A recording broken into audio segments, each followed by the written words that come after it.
America, and welcome to yet another fabulous episode of Xandermonium, the talk show that gets you talking.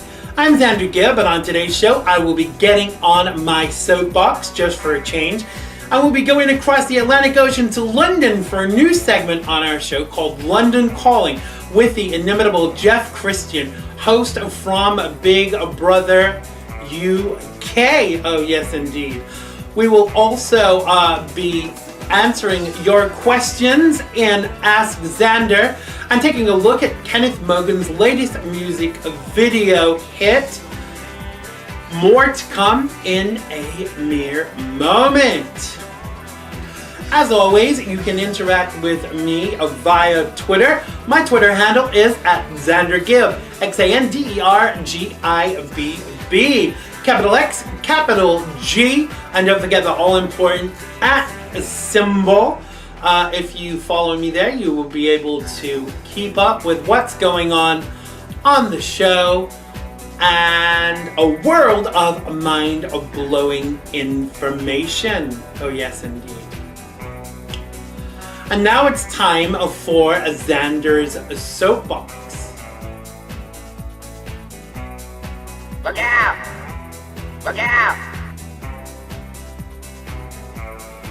So as someone who has always considered themselves a patriot American, I've been disappointed to say the least of late regarding some of the issues facing this great nation. And what's been more alarming is the level of response to some of these issues from the general public. And it seems like the USA has been turned into some form of Bizarroberg. Now, whatever your political leanings, or even how liberal or how conservative one might consider themselves, surely making this great nation great once more must be at the top of the agenda of every patriot. Now, one of the issues that has arisen for me, and it's caused me a lot of concern, is the president's insane plan to give nuclear components to Iran and let them self-police. Now, let's not forget that that's Iran, the country who has threatened America and its long-term allies and continues to do so. Now, some still support this deal and cannot see the lunacy. Now, if someone threatened to kill your wife and friends, would you buy them a gun? I'm sure some of you out there are saying, yes, of course I would, Xander. Now, I'm convinced that we need to not be distracted by issues of little consequence when things like this only threaten our nation's existence, but that of our allies too. We only affect change by expressing our feelings, that whether that be by blogging, social media, and making our voices heard, or signing a petition, lobbying your senator, or calling in to a radio station. But you have a voice in this country, and you can use that freely. And I am here to tell you that every citizen in this great nation has freedom of speech. Now, we don't have to agree, but we do all have to be heard. What will you do? That was Xander's soapbox for this week. If you would like to get on your soapbox, you can email me at xander@xandergibb.com. That's xander@xandergibb.com. Oh yes indeed. And now it's time for a London Calling.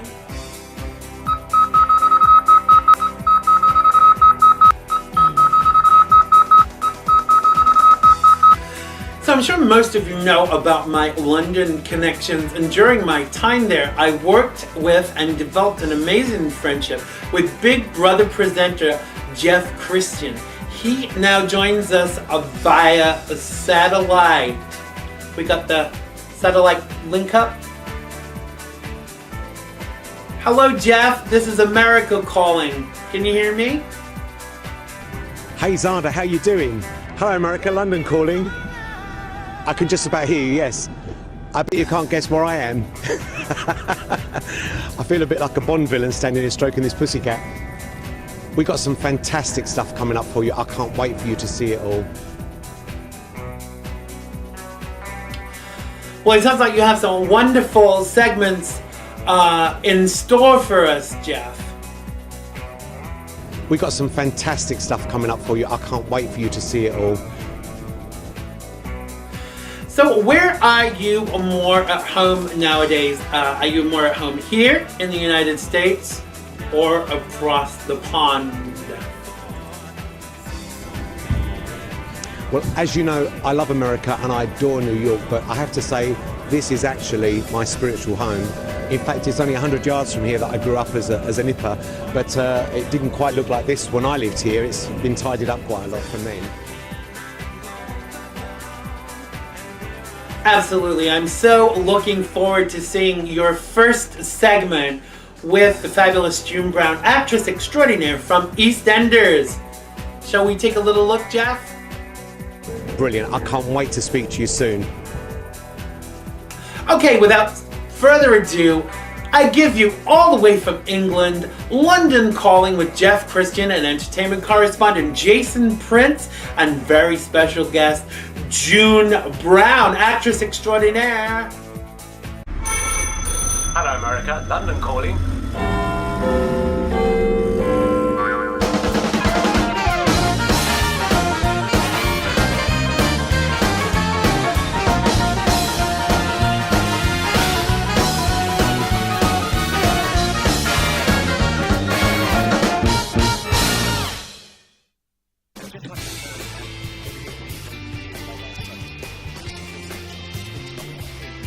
Which way is it to Albert Square? Well, a million miles away from Albert Square, I'm joined here in sunny Soho this morning by the ever-lovely June Brown, MBE. Hello, June. Oh, and I'm also a doctor, honorary. Really? And I'm an MA, honorary. Okay, that's a lot of letters after one's name, dear. Which way round just don't put them? You're best known, of course, in the States now, for your role as .com in EastEnders. Now, I heard that you was recommended that part by Leslie Grantham, who played Dirty Den. Is that true? Yes, that's absolutely true. How did that come about? Well, he was in a car with the director at the time, and he said, they would say, who are we going to get for .com? And he said, what about that actress who was in Minder the other night? Oh! And the other chap said, I didn't see it, what's her name? And he said, I don't know, but I think she's with my agent, which I was. Now, you won the Best Actress and Lifetime Achievement Awards for Long Dog, yeah. But you was also nominated for a BAFTA, which I've just heard you talking about on Radio 2. Yes.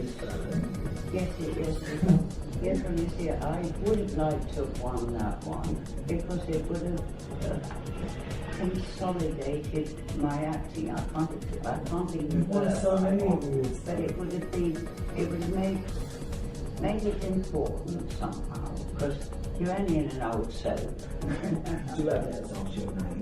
And you was given an MBE by the Queen. Now, evidently, the press says that the Queen is an EastEnders fan. Is she? Did she recognise you? No, I don't think she is neat because I remember saying to her, I mean, it was appalling really. I sort of went up, I was in red by the way, I had a rather beautiful red suit and a big red hat, which I had put stuff in because it was too big. I looked like that Doctor Who character who used to have that big hat on. You couldn't see their face at all, or like a mushroom. And the carpet was red, so I kind of grew out of the carpet. So anyway, and there's a sort of platform, you go up and you're supposed to, go do some steps and curtsy and everything. So I did my curtsy, not too low in case I fell over.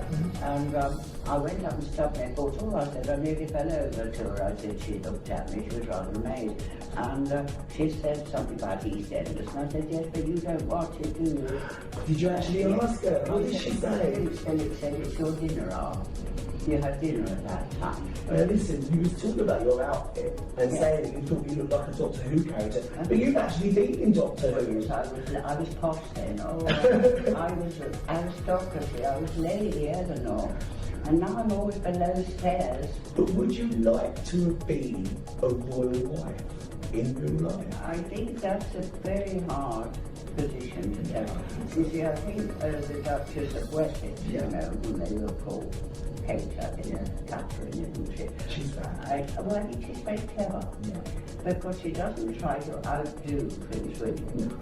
She doesn't any longer, like Prince Philip does, walk behind the Queen. She walks with. Of course. So, June, are you a royalist? Oh yes, very much so. Because you see, I was brought up with him, as it were. Well, not literally, but they were my era. And, I think Prince Charles, when he was a little boy, I was older than him, of course. Older than him, older than he, I think. I can remember, my sister and I used to play an act. Yeah. Princess Elizabeth and Princess Margaret Rose, because she was Margaret Rose when she was little. Yeah. She only dropped the rose later on a bit. And I used to be very stern, and Margaret would be trotting along behind me. I'd say, come along, Margaret, don't lag behind. Your first I don't lag behind. We only had one line of dialogue. Yeah. Well, talking about the English caste system, of course, you starred in the Duchess of Duke Street. Tell us about that. Well, you see, I was very disappointed in that because they told me that I'd been cast as the Duchess of Duke Street. And I thought, how wonderful. I should be a lady. I should be aristocratic. Use my own voice, Kristian. You know, one of these accents, you know, you're either North Country or you're Cockney. Like Dottie is all sorts of not quite Cockney, but it's not quite Cockney anymore. See, my granny was Cockney, and she'd say, set yourself down on that chair. Yeah. Well, if you said set yourself down on that chair nowadays... No, no one says that. No. Is your mother out? No, not this. No, Granny, I think she was at home, you know, because I went to a high school room here. You get such a snob. Yes, I was in a strange film where I was in a wheelchair. What was that? What's that called? Psychomania. Oh, right, okay. Yes, and they were weird people, but they're spirits of the dead, I think. And we were supposed to see this husband and me. We were in a church at one time in my wheelchair with my rug over my lap. I don't know what's all about, really. And then we had the scene, it was the end of the film, and we were supposed to sit there and be horrified because we saw our son sort of past the window. Well, it got cut. More recently, June, you starred in a short film, Dead Lucky. Now, it's based on a traditional American slasher movie with a very British subtext. Tell us about it. Psycho. Well, evidently so. Yeah, I knew it they cannot tell. Well, it wasn't. It was a house, and I think she was a landlady, but she had a son.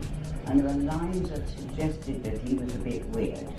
And actually, I had an ashtray that one of my daughters brought me back from America, which said Bates Motel. So I put it on the table. Because I didn't think she was that sinister. I think the situation was sinister. Yeah. Well, June, it's been so fabulous being with you today. No, it's been nice to Thank you so much for joining us. That's it for this week. Back to you in the studio, Xander. Thank you so much, Jeff. That was London Calling with our anchor, Jeff Kristian, entertainment correspondent, Jason Prince, and the irreplaceable June Brown, actress from EastEnders. Now, EastEnders can be seen on LILW 21, and London Calling is produced in association with Mr. Binks Media. Oh, yes, indeed. And now it's time for Ask Xander.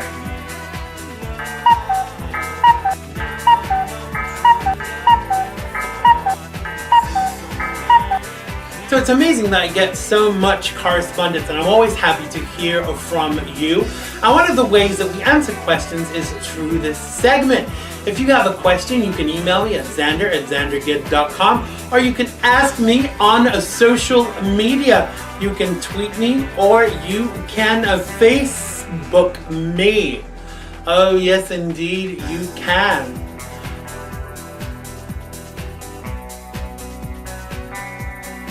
So the first question is from Andrea Williams from North Carolina, who wants to know my marital status. Very cheeky there, Andrea. Well, I'm currently unmarried, and I am hoping to keep it that way. Oh, yes, indeed I am. Thanks very much for your question, Andrea. So Jeff Kristian from London wants to know if it is the right stop for the number 23 bus.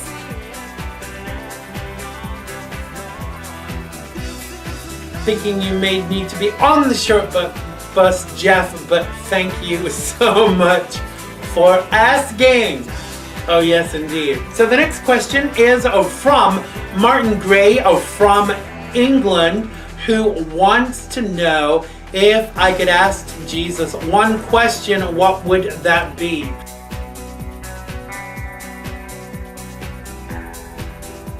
That's a very tough one, Martin, aside of what are the lotto numbers. Of course, I'm joking. But I don't know. I think I pretty much know most of what he has to tell me.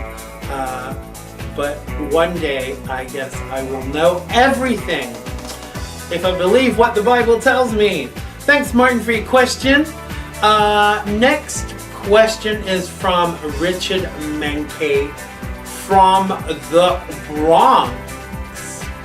And he wants to know if I think that if Trump will be the next president.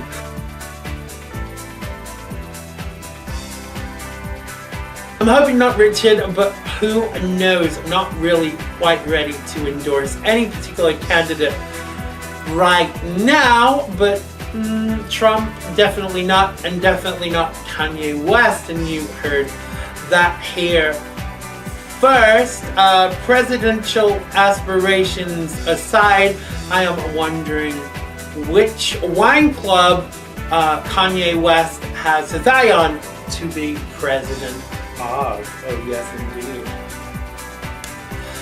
Next question is from Brenda Jones from Ontario, Canada, who wants to know if I could meet one celebrity, who would it be?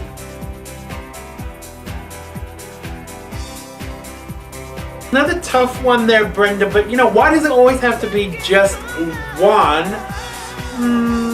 I guess right now I would have to say it would have to be Tatiana Maslany from the BBC America TV show, or from Black. I love Tatiana, and I'm sending love to the Clone Club all over the world. I love you, Clone Clubbers. If you don't watch the show, then never mind. You won't know what the Clone Club is, but check it out and you might find out. Oh yes, indeed. Okay, a final question goes to my good friend and fellow talk show host, Dr. Gina Loudon, host of America Trends on YouTube America. Dr. Gina wants to know, what is my favorite dog?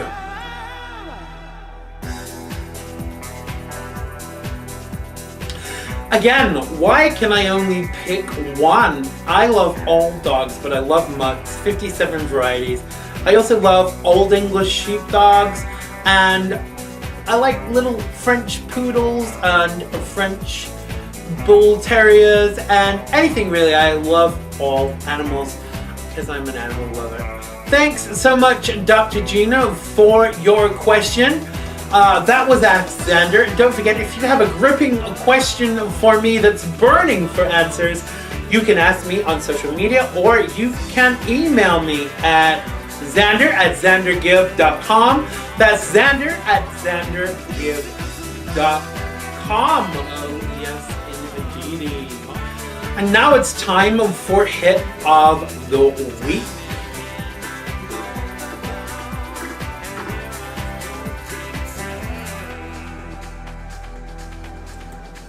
So originally from Glasgow, Montana, LA-based singer and songwriter Kenyth Mogan recently released a brand new single called Unlock My Heart.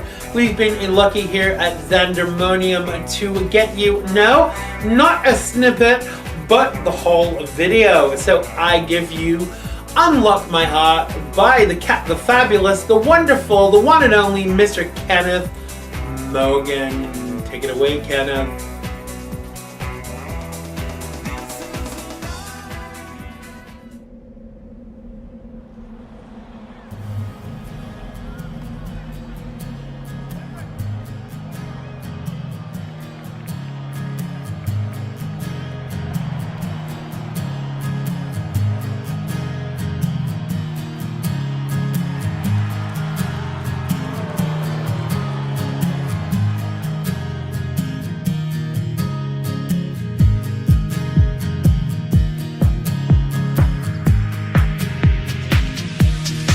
You may not believe in love at first sight, and the thought of giving your heart. Oh, you wanna run away. You may not hold on to the dream of finding the thing. Oh, but let me be the key. Let me unlock your heart. Show me where to start. I'll give you everything that I've got. Let me unlock your heart.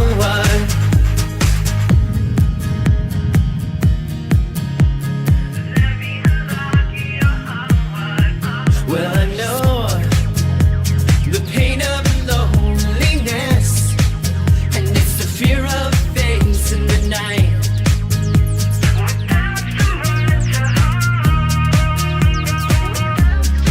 And I know you wanna give your trust away, but the past has left you smart.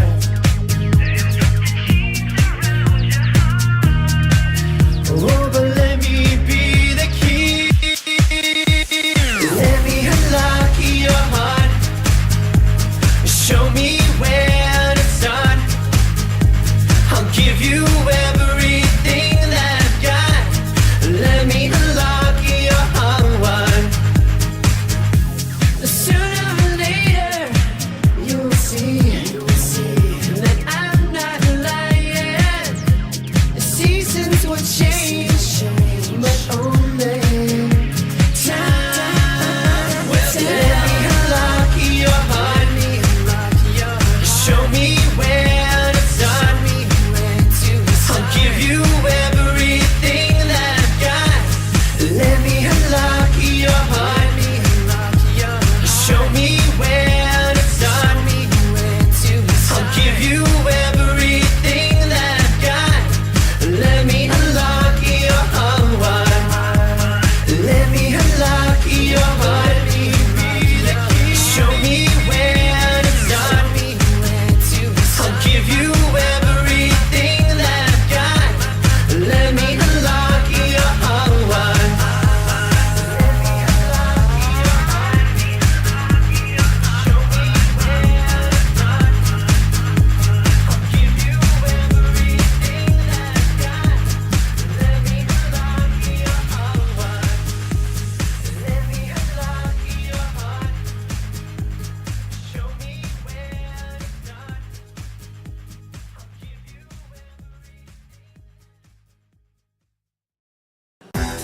That was our hit of the week. Make sure to check out Kenyth Mogan on Facebook, on Twitter, and on iTunes. And be sure to tell him that Xander sent you. Oh, yes, indeed.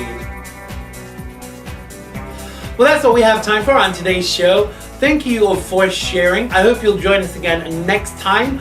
Don't forget to join my mailing list at xandergibb.com and follow us on social media. Thanks to Jeff Kristian, Jason Prince, and the fabulous June Brown. Thanks to Kenyth Mogan and everyone that worked on today's show, especially our floor manager, Claude, who keeps saying things in my ear. Now, he's a little French, and he's hard to understand, and I'm just trying to drown it out and imagine that it's sweet nothings of some description. Is that right, Claude? He's shaking his head over there. Well, thanks to you for watching. Stay cool out there, and we will see you next time on Xandermonium. I love you all. Bye-bye.